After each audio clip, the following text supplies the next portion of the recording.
Good morning. I hope you're doing well this morning. It's another good day. The sun's not beaming this morning. It's kind of an overcast sky, so it's nice time to be outside. As I was waking up this morning, I had, sometimes when you're waking up, you're dreaming and you're half awake and you're waking yourself out of a deep sleep. And I had this little short dream of a person who was riding a bicycle, and they were riding in different types of terrain, grassy and then on pavement and then going up a hill and going down a hill and then in rocks and sand. And it would have been easy.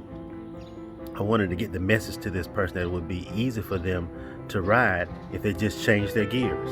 They had a 10-speed bike and they had gears that they could change to make it easy to pedal going up a hill or if they're in rough terrain. And this kind of spoke to me as I was waking up. A lot of times in life, we need to change gears. Instead of pumping hard in the terrain where we could ride easily, if we just change gears. Why do we resist that? Why do we hesitate to change gears?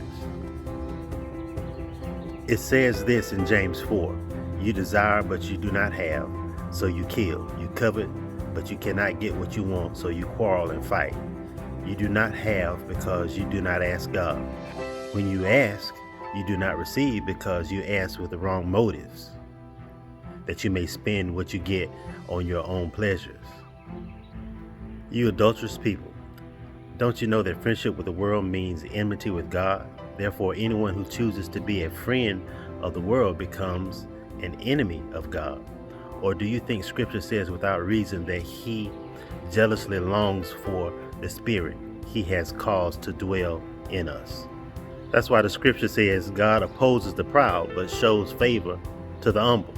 Now this is important here. It says, submit yourself then to God, resist the devil, and he will flee from you. Come near to God, and he will come near to you. I just want to say to you today, it may be time for you to change gears in your life. Make things easier by moving away from those things that so easily beset you. Get in tune with God, resist those inclinations and those proclivities that you have that you know bring negative things into your life. Change gears, get on the right track, make things easier for yourself. God is waiting to commune with you. Talk to you soon.